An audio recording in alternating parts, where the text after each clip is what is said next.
আল্লাহ আমার রব, এই রবি আমার সব। দামে দামে তন মনে তারি অনুভব। তোমার দুনিয়াতে আমি যেদিকে তাকাই, অথই নিয়ামতে ডুবে আছি সবাই। পাক পাখালির গানে শুনি তসবি কলরব, তসবি কলরব। আল্লাহ আমার রব, এই রবি আমার সব। আসসালামু আলাইকুম। প্রিয় দর্শক, আপনারা যারা দেশে আছেন প্রবাসে, সবাইকে জানাই অনেক অনেক প্রীতি ও শুভেচ্ছা। শুরু হলো অ্যান্টিবায়োজিত এবং লাভেল নিবেদিত অনুষ্ঠান আপনার জিজ্ঞাসা। আপনাদের সাথে আছি আমি জয়নুল আবেদিন আজাদ। আর আপনাদের মনোজাগা প্রশ্নের জিজ্ঞাসার জবাব দিচ্ছেন বিশিষ্ট আলেম ডক্টর মোহাম্মদ সাইফুল্লাহ। আসসালামু আলাইকুম ওরহমতুল্লাহি ওবরাকাতুহু। প্রিয় দর্শক, চলুন তাহলে জিজ্ঞাসার জগতে। শুরুতে একটি ইমেল পাঠিয়েছেন ভারতের মুর্শিদাবাদ জেলা থেকে শামীম আলম। লিখেছেন, দাউস ব্যক্তি কি চিরস্থায়ী জাহান্নামী? দাউস না, শব্দ হচ্ছে দায়ুস। দায়ুস ব্যক্তি কি চিরস্থায়ী জাহান্নামী? রাসূলুল্লাহ সাল্লাল্লাহু আলাইহি ওয়াসাল্লামের হাদিস থেকে বোঝা যায় যে দায়ুস ব্যক্তি জাহান্নামী হবে অথবা জান্নাতে প্রবেশ করবে না। কিন্তু আল্লাহ নবী সাল্লাল্লাহু আলাইহি ওয়াসাল্লামের কোনো হাদিস থেকে এটি প্রমাণিত হয়নি যে নবী সাল্লাল্লাহু আলাইহি ওয়াসাল্লাম দায়ুসকে চিরস্থায়ী জাহান্নামী বলেছেন। এই মর্মে কোনো হাদিস সাব্যস্ত হয়নি। দায়ুস কাকে বলা হয় তার পরিচয় যদি জানেন তাহলে আপনার কাছে স্পষ্ট হয়ে যাবে কেন দায়ুসের ব্যাপারে আল্লাহ নবী সাল্লাল্লাহু আলাইহি ওয়াসাল্লাম এই কঠিন শাস্তি অথবা সতর্ক বাণী উচ্চারণ করেছেন। প্রথম কথা, দায়ুস হচ্ছে ওই ব্যক্তি যে ব্যক্তি তার পরিবার পরিজন, নিজের স্ত্রী সন্তানদেরকে এমনভাবে ছেড়ে দেয় যে তাদের অশ্লীলতার মধ্যে তাদেরকে এমনভাবে নিক্ষেপ করে দেয়, তাদের ব্যাপারে কোনো ধরনের দায়িত্ব গ্রহণ করে না। মানে তারা অবাধে অন্য পুরুষের সাথে সম্পর্ক, অশ্লীলতা এগুলোর সাথে তারা নিজেদেরকে সম্পৃক্ত করে তারই সামনে। এর জন্য তার কোনো গায়রাত, মানে কোনো ধরনের আত্মমর্যাদাবোধ, কোনো ধরনের মানে মনের মধ্যে মানে একটা আত্মগরিমা যেটি রয়েছে সে কিচ্ছু থাকে না। মানে মনে করে যে নিজের স্ত্রী অন্যের সাথে ব্যভিচারে লিপ্ত হলো, মানে স্ত্রীর কাছে ভিন্ন পুরুষ আসলো, নিজের মেয়েদেরকে ছেড়ে দিল, অবাধে মানে মানে যাচ্ছে মেয়েরা। যেমন আপনি এখন দেখতে পাবেন যে অনেক মেয়েরাই রাস্তাঘাটে এমন পোশাক পরে, এমন কাপড় চোপড় পরে বেরিয়ে আসে, নিশ্চয়ই তিনি কোনো একটা ঘর থেকে বেরিয়ে আসছেন না, তিনি আসমান থেকে কোথাও থেকে মানে এখানে আসছেন অথবা পাহাড় থেকে নেমে আসছেন না, কোনো একটা ঘর থেকে তো অবশ্যই বেরিয়ে আসছেন।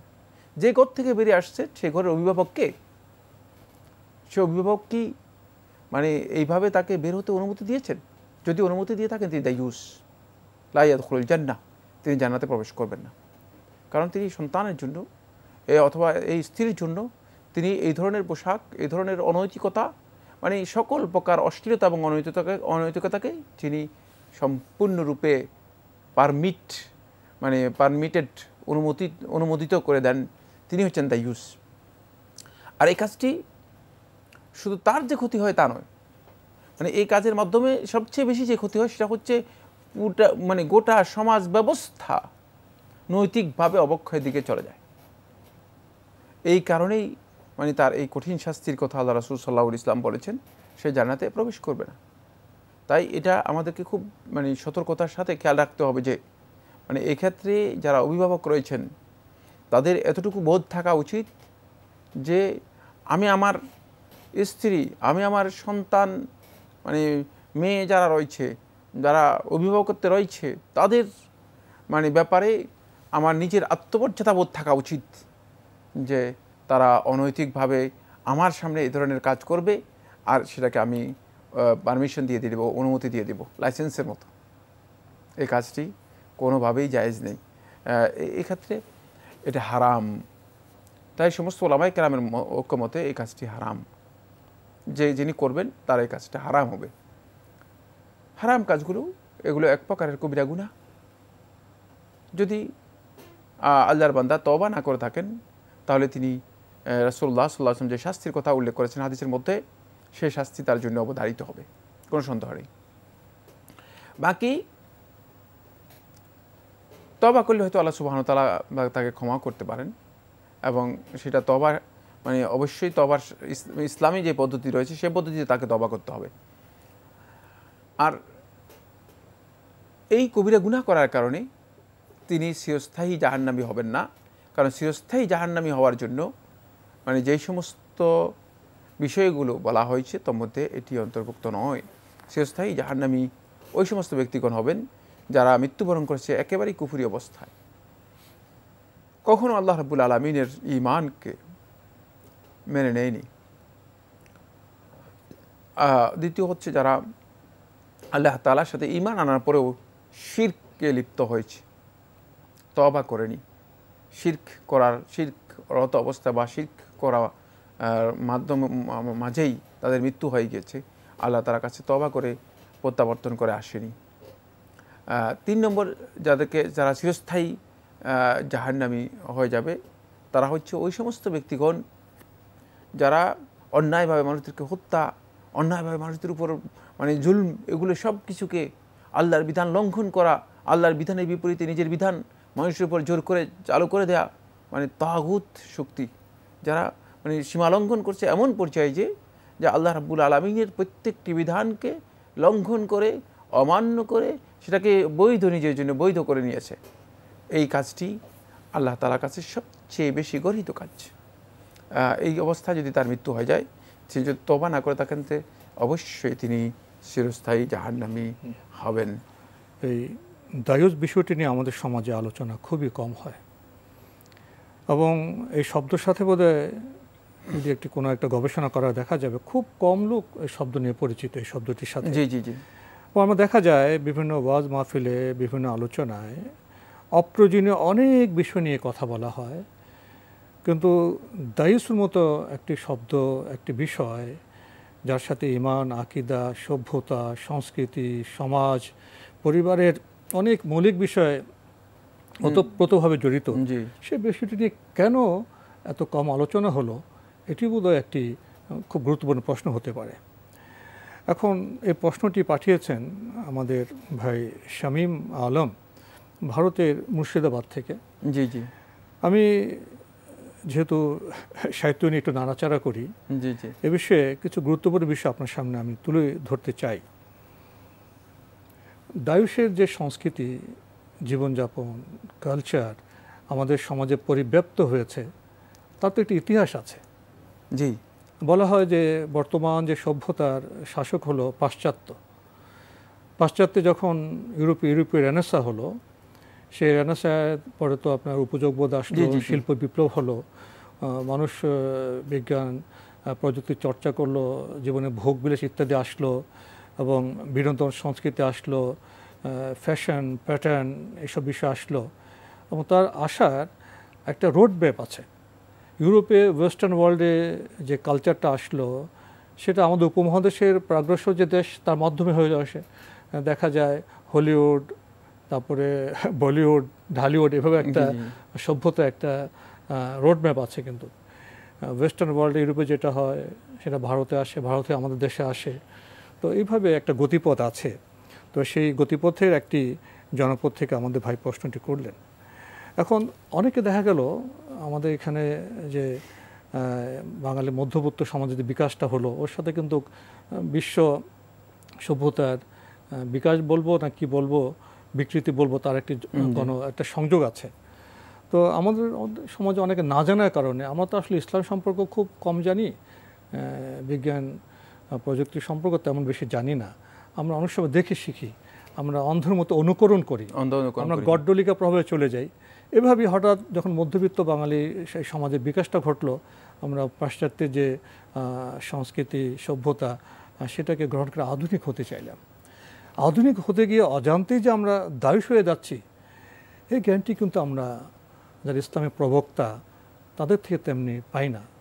আজকে যেভাবে দায়ুস সম্পর্কে আপনি ব্যাখ্যা করলেন, এই ব্যাখ্যা যদি এই জনপদের মানুষের কাছে কয়েক দশক আগে বলা হতো, অনেকে হয়তো বেঁচে যেতে পারতো। তারা বিষয়টি হিসেবে খেয়ালই করেনি, অনুভব করেনি, উপলব্ধি করেনি। দেখা গেল সন্তান স্কুল থেকে কলেজে যাচ্ছে বা 9 10 উঠছে, যে ড্রেসটা পরলো অর্ধনগ্ন, সে ভাবছে এটা বোধহয় ফ্যাশন কালচার, এটা যে দায়ুসের কাজ। এবং যখন ফ্যামিলিতে বন্ধুরা আসে বলে মা থেকে তোমরা তোমার ফ্রেন্ডের সাথে আলাপ করে কথা বলো, অনেক অভিভাবক না জেনে আধুনিক হতে গিয়ে মেয়েকে অবাধে মেলামেশার সুযোগ করে দিচ্ছে না জানার কারণে। তাহলে এই দায়ুস শব্দের আকীদাগত ধর্মীয় বিধান আছে, সভ্যতার বিকাশের বিষয় আছে। এখন কিছু যদি আপনার পাশ্চাত্য জগৎ থেকে আসে, উন্নত কোনো দেশ থেকে আসে, সেটা আমরা গ্রহণ করার আগে কি আমাদের যে আকীদা বিশ্বাস দিয়ে আমরা সেটাকে পুনর্বিবেচনা করব না? এ বিষয়ে আপনার থেকে কিছু জানতে চাচ্ছি। অত্যন্ত গুরুত্বপূর্ণ একটি বিষয়, সেটা হচ্ছে মানে আমরা আধুনিকতাকে অনেকে হয়তো এইভাবে মনে করেছি যে আধুনিকতা হচ্ছে নৈতিক অবক্ষয়ের আরেক নাম, কিন্তু এটা ভুল।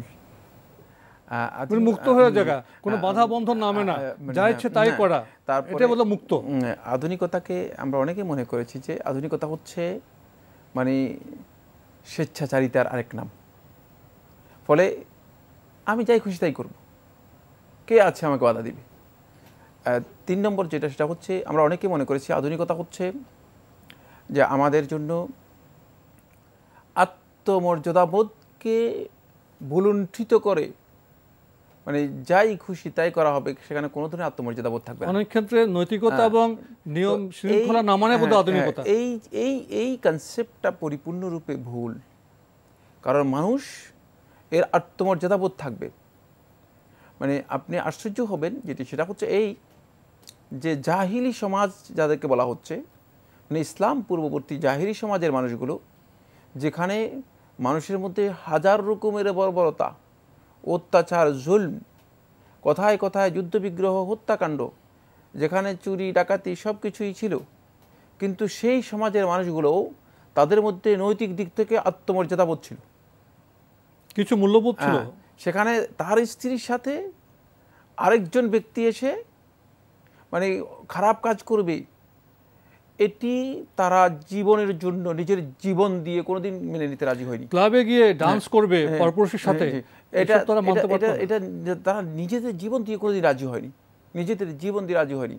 বরং বেদুইন ব্যক্তি রাসূলুল্লাহ সাল্লাল্লাহু আলাইহি ওয়াসাল্লামের কাছে আসলেন, এসে রাসূলুল্লাহ সাল্লাল্লাহু আলাইহি ওয়াসাল্লামকে বললেন যে আমি যদি আমার স্ত্রীর সাথে কোনো একজন পুরুষকে দেখি, তাহলে আমি কি করব? এমন তাহলে কি আমি লোক তালাশ করব সাক্ষী মানে আনার জন্য? আমি তো সে অপেক্ষা করব না, বরং আমি তাকে হত্যা করব। আল্লাহ রাসূল সাল্লাল্লাহু আলাইহি ওয়াসাল্লাম বেদুইনের এই আত্মমর্যাদাবোধ দেখে আল্লাহ রাসূল মুচকি হাসি দিলেন।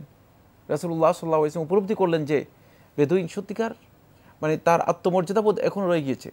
দুর্ভাগ্যের বিষয় হচ্ছে সো কল্ড আধুনিকতার নাম দিয়ে আমাদের সমাজের মধ্যে এত ব্যাপকভাবে আত্মমর্যাদাবোধ হারিয়ে গিয়েছে যে নিজের সন্তান, নিজের স্ত্রী অন্যের সাথে চলে যাচ্ছে। বরং মানে আমি ইনস্ট্যান্ট এই কথা বলছি যে গত পরশু আমাকে একজন টেলিফোন করেছে যে তার স্বামী স্ত্রীকে বাধ্য করতেছে ব্যভিচার করার জন্য। মানে আমি হতবাক হয়েছি, মানে এই আবার স্বামীও হতে পারে। মানে আপনি যে বলেছেন যে এই যে কত বড় দায়ুস এবং কত নিকৃষ্ট দায়ুস, মানে সে তার মধ্যে সামান্যতম অনুভূতি নেই, চেতনা নেই, সম্মান নেই, আত্মমর্যাদা নেই, স্ত্রীর নিরাপত্তার কোনো বিষয় নেই, পবিত্রতার কোনো বিষয় নেই। এই জন্য আমাদের সমাজটা আসলে মানে আমরা এই যে অন্ত অনুকরণ, আমরা ছোট বিরতি নিয়ে এই বিষয়ে একটু কথা বলবো ইনশাআল্লাহ। আল্লাহ আমার রব, এই রবই আমার সব। আল্লাহ আমার রব, এই রবই আমার সব। আপনি দায়ুস প্রসঙ্গে কথা বলছেন, এই জন্য বলছিলাম যে আমরা যে সংস্কৃতির দিকে আমরা ধাবিত হচ্ছি, যেটাকে আমরা সংস্কৃতি মনে করে ধাবিত হচ্ছি, আসলে কিন্তু সংস্কৃতি মিনিং এর মধ্যে এটি পাওয়া যায় না। যে সভ্যতার কথা আপনি বলেছেন, সভ্যতার মিনিং এর মধ্যে মূলত এগুলো নেই। মানে যদিও আমরা এটাকে সভ্যতা হিসেবে চালিয়ে দিচ্ছি আর কি। সুতরাং মানে এই অবস্থা থেকে আমাদেরকে বেরিয়ে আসতে হবে। কারণ মানুষ হিসেবে মানবিক যেই মূল্যবোধগুলো আছে সেই মূল্যবোধগুলো অন্তপক্ষে থাকতে হবে। মানে সেই মূল্যবোধগুলো যদি আমরা হারিয়ে ফেলি তাহলে আমরা আর বন্য পশু বা বন্য সমাজ, মানব সমাজ আর হিংস্র সমাজ, এই দুইয়ের মধ্যে কোনো পার্থক্য থাকবে না, দুটা একেবারেই সমান হয়ে যাবে। সেই ক্ষেত্রে মানে যেখানেই মানে এতটুকু সীমা পরিসীমা লঙ্ঘিত হয়েছে, আমরা দেখেছি যে জনপদে, যে রাষ্ট্রে অথবা যে ভূখণ্ডে এই ধরনের পরিসীমাগুলো লঙ্ঘন করা হয়েছে, সেখানে মানুষের মর্যাদা একেবারেই জিরো হয়ে গিয়েছে। মানুষগুলো মানে সকল দিক থেকে আত্মমর্যাদা হারিয়ে গিয়ে একেবারে উপেক্ষিত হয়ে গিয়েছে। সেখানে নারীদের মর্যাদা হারিয়ে গিয়েছে এবং নারীদেরকে মানে শেষ পর্যন্ত নারী স্বাধীনতার কথা বলা হচ্ছে। নারীরা তো আগে থেকেই স্বাধীন ছিল। কোন সময় নারীদেরকে মানে কারা নারীদেরকে পরাধীন করেছে, পণ্য হিসেবে ব্যবহার করা হচ্ছে? হ্যাঁ, কারা নারীদেরকে পরাধীন করেছে? মানে এই বিষয়গুলো মানে আমরা যদি একটু ভালো করে বিবেচনা করি তাহলে আমরা দেখব যে আসলেই যারা নারী স্বাধীনতার কথা বলছেন তারাই নারীদেরকে পণ্যে পরিণত করার চেষ্টা করছেন, তারাই নারীদেরকে মানে এমনভাবে মানে উপভোগ্য বস্তুতে পরিণত করে নিচ্ছেন যেটা নারীদের মর্যাদার সাথে মোটেও সামঞ্জস্যপূর্ণ নয়। এই জন্য এই সভ্যতা থেকে আমাদেরকে বেরিয়ে আসতে হবে। আর এই কারণেই আল্লাহ নবী সাল্লাল্লাহু আলাইহি ওয়াসাল্লাম এই বিষয়ে আজ থেকে মানে 1450-1500 বছর আগে নবী সাল্লাল্লাহু আলাইহি ওয়াসাল্লাম কঠিনভাবে নিষেধ করে দিয়েছেন যে এটা ভয়ঙ্কর অপরাধ। অথচ এই অপরাধটা মানে তার কোনো কাজের সাথে জড়িত নয়, শুধুমাত্র তার সম্মতির সাথে জড়িত। দেখেন মানে কাজটা শুধুমাত্র পারমিট, মানে তাদেরকে একটা পারমিশন দিয়ে দিল যে খারাপ কাজ করো, কোনো অসুবিধা নেই, কিচ্ছু বললো না, জিজ্ঞাসাবাদ নেই। মানে এই কাজটাও ইসলামে কোনোভাবেই অ্যালাউ করে না, কারণ এটা নৈতিকভাবে আত্মমর্যাদার জন্য সবচেয়ে ভয়ঙ্কর একটি অপরাধ, মানে আত্মমর্যাদার উপর সবচেয়ে বড় আঘাত। আর এই কাজটা এই জন্য ইসলামী শরীয়তের মধ্যে গর্হিত, নিষিদ্ধ এবং এর পরিণতি অত্যন্ত ভয়াবহ। প্রিয় দর্শক, আমাদের হাতে আরও একটি ইমেল, যিনি পাঠিয়েছেন নাম প্রকাশে অনিচ্ছুক, লিখেছেন এমন সুন্দর একটা ইসলামিক অনুষ্ঠান দেশবাসীকে উপহার দেওয়ার জন্য আপনাদেরকে অনেক অনেক মোবারকবাদ। প্রশ্ন করেছেন, সুরমা দেওয়া কি সুন্নাত? আর যদি সুন্নত হয়ে থাকে তাহলে জানতে চাচ্ছিলাম সুরমা লাগানোর পর অজু করার পরও কি কালো দাগ বিদ্যমান থাকে, তাতে কি অজু হবে? সুন্নাহ বলতে যদি রাসূলুল্লাহ সাল্লাল্লাহু আলাইহি ওয়াসাল্লামের কাজ বোঝান তাহলে আল্লাহ নবী সাল্লাল্লাহু আলাইহি ওয়াসাল্লাম সুরমা ব্যবহার করেছেন মর্মে ইমাম তিরমিজি রাহমাতুল্লাহ আলাইহি তার সুনানের মধ্যে বর্ণনা করেছেন, শামাইলের মধ্যে বর্ণনা করেছেন। সুতরাং সুরমা নবী সাল্লাল্লাহু আলাইহি ওয়াসাল্লাম দিয়েছেন, সহিহ বর্ণনার মাধ্যমে সাব্যস্ত হয়েছে। যদি কেউ দেন তাহলে নবী সাল্লাল্লাহু আলাইহি ওয়াসাল্লামের অনুসরণ হবে। তবে সুন্নাহ বলতে যদি ইবাদত বুঝান, এটি ইবাদত নয়। নবী সাল্লাল্লাহু আলাইহি ওয়াসাল্লাম করেছেন, এই জন্য যদি কেউ করেন তাআসসিয়াম বিরাসূল সাল্লাল্লাহু আলাইহি ওয়াসাল্লাম, রাসূলুল্লাহ সাল্লাল্লাহু আলাইহি ওয়াসাল্লামের অনুসরণ করার জন্য, লাকাদ কানা লাকুম ফি রাসূলিল্লাহি উসওয়াতুন হাসানাহ, আল্লাহ রাসূলের মধ্যে তোমাদের জন্য উত্তম আদর্শ রয়েছে, উত্তম অনুসরণের পথ রয়েছে। যদি এই উদ্দেশ্যে কেউ যদি রাসূলুল্লাহ সাল্লাল্লাহু আলাইহি ওয়াসাল্লাম অনুসরণ করার জন্য সুরমা ব্যবহার করেন তাহলে তিনি সওয়াব পাবেন, তার এই কাজটি সওয়াবের কাজ হবে। কিন্তু এটা তাআব্বুদি বা ইবাদতি বিষয় নয়। রাসূলুল্লাহ সাল্লাল্লাহু আলাইহি ওয়াসাল্লাম সমসাময়িক সময়ে লোকেরা মানে সৌন্দর্যের জন্য সুরমা ব্যবহার করতেন। সৌন্দর্যের সাথে সুরমা ব্যবহার করার বিষয়ে মানে প্রচলিত একটি দৃষ্টিভঙ্গি ছিল, সেটা সুরমা ব্যবহার করে চোখের জন্য উপকারী মনে করা হতো। চোখ উঠা থেকে লোকেরা মনে করতো যে সুরমা ব্যবহার করলে চোখ উঠা থেকে মানে বাঁচা যায়। চোখ উঠা যেটাকে বলা হয় থাকে সেটা মানে সেটার প্রতিষেধক হয়, আবার মানে চোখের জন্য কখনো কখনো উপকারী হয়। এটা তখনকার সময় মানে প্রচলিত তখনকার যেই মেডিকেল সায়েন্স ছিল, তখনকার যেই চিকিৎসা প্রথা ছিল সেটার মাধ্যমে প্রমাণিত হয়েছে। কিন্তু পরবর্তীতে আসলে মেডিকেল সায়েন্স এটা প্রমাণ করে নাই কোথাও যে সুরমার মাধ্যমে এই ফজিলত রয়েছে বা এই সুবিধা চোখের আছে। যাই হোক, মানে সেটা প্রমাণিত ছিল, ফলে নবী সাল্লাল্লাহু আলাইহি ওয়াসাল্লাম তখনকার সময় সে সুরমা ব্যবহার করেছেন, হাদিস দ্বারা সাব্যস্ত হয়েছে। কিন্তু এটা ইবাদতি বিষয় নয়, ইবাদতের সাথে সম্পৃক্ত বিষয় নয়, মানে সুন্নাহ তাআব্বুদিয়া নয়, ইবাদত সম্পৃক্ত সুন্নাহ নয়, সুন্নাহ আদিয়া, আদাত সম্পৃক্ত সুন্নাহ। বুঝতে পারলাম তো? এলাকার প্রচলন হিসেবে তখনকার প্রচলন হিসেবে সেটাকে এটা কোনো ইবাদতের বিষয় গ্রহণ করেছেন। আর দুই নম্বর যে বিষয়টি সেটা হলো এই ক্ষেত্রে যদি উজু করেন, যদি কালো দাগ থেকেও যায় এতে উজুর কোনো অসুবিধা হবে না। আমরা জানলাম। প্রিয় দর্শক আরও লিখেছেন, আর আপনারা যারা সহিহ আকীদার আলেমরা রয়েছেন তারা সবাই মিলে একটা ইসলামিক চ্যানেল আনতেন তাহলে মুসলিমরা অনেক কিছু জানতে পারত, নয় কি? ইনশাল্লাহ আর্থিকভাবে আমরা সাধারণ মানুষ যতটুকু পারি সাহায্য করব। আপনি তো অনেক দূর অগ্রসর হয়ে গেছেন প্রিয় দর্শক। উপলব্ধি করা যায় আপনি 24 ঘন্টার ইসলামিক একটি চ্যানেল আপনি চাচ্ছেন। আপনার চিন্তা চেতনা প্রস্তাব তো চমৎকার, কিন্তু আপনি আর্থিকভাবে সাহায্য করার কথাও বলেছেন। এটাও আপনার ন্যাক নিয়তের একটি প্রতিফলন। আকাঙ্ক্ষা উপলব্ধি তো ভালো, এখানে একটি ব্যবস্থাপনা বিষয় আছে, বাস্তবতা বিষয় আছে, অনেক বিষয় আছে। তো সেসব বিষয়ে বোধহয় আমাদের এই অনুষ্ঠানে এইভাবে কি কথা বলা যাবে, কি বলবেন?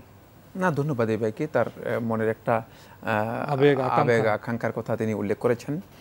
বাকি আমি যে বিষয়টি দৃষ্টি আকর্ষণ করবো সেটা হচ্ছে মানে এই আপনার এই বক্তব্য আমাদের হয়তো শত শত হাজার হাজার দর্শক শুনছেন। হতে পারে যে আল্লাহর কোনো বান্দা মানে এই ধরনের চিন্তাকে সামনে রেখে অগ্রসর হতে পারেন, যেটি মুসলমানদের জন্য উপকারী হবে। এই ধরনের একটা ভালো চ্যানেল যদি করা যায় যেখানে পরিপূর্ণরূপে ইসলামের মৌলিক বিষয়গুলো তুলে ধরা হবে, আমার মনে হয় এটা কোনো সন্দেহ নেই, এটি ইসলামের জন্য মুসলমানদের জন্য কল্যাণকর একটি কাজ হবে। তবে অবশ্যই এর জন্য একজন যোগ্য লোকের ইনিশিয়েটিভ পদক্ষেপ থাকতে হবে। তো আজকে আমাদের এখানে শেষ করতে হচ্ছে। আপনাকে অনেক ধন্যবাদ। আপনাকে অশেষ ধন্যবাদ। প্রিয় দর্শক, আমরা এতক্ষণ দেখছিলাম অ্যান্টিবায় আয়োজিত এবং লাভ হলো নিবেদিত অনুষ্ঠান আপনার জিজ্ঞাসা।